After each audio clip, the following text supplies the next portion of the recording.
Welcome to the Infront Excel add-in tutorial, where we will demonstrate the advanced parameters section of the INFGet function.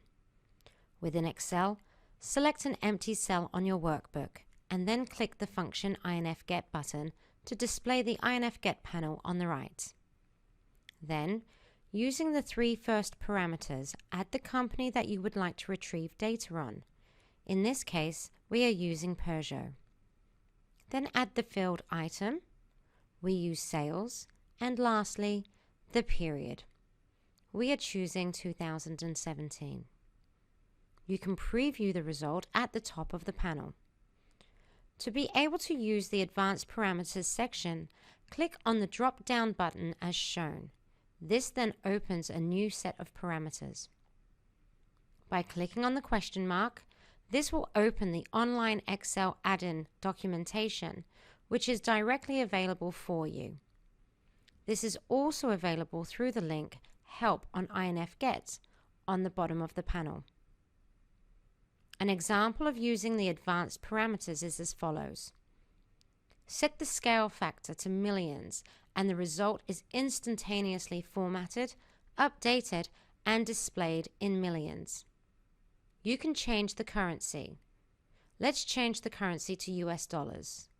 The result is converted from the reference currency, which is euros for Peugeot, to US dollars.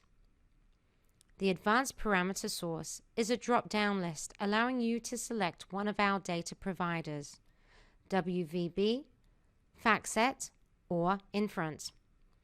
The default will be the provider that has the most recent data update for the company. If we switch the data sources, then the result remains unchanged. However, this is not always the case.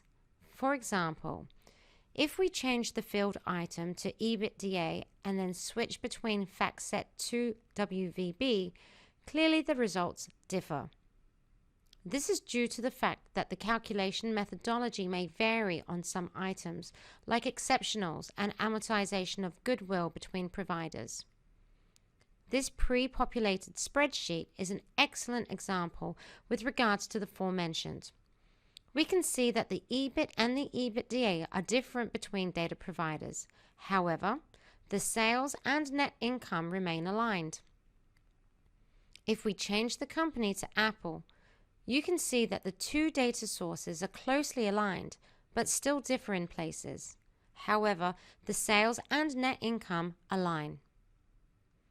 If you need any additional help or have questions, please contact support at infrontfinance.com.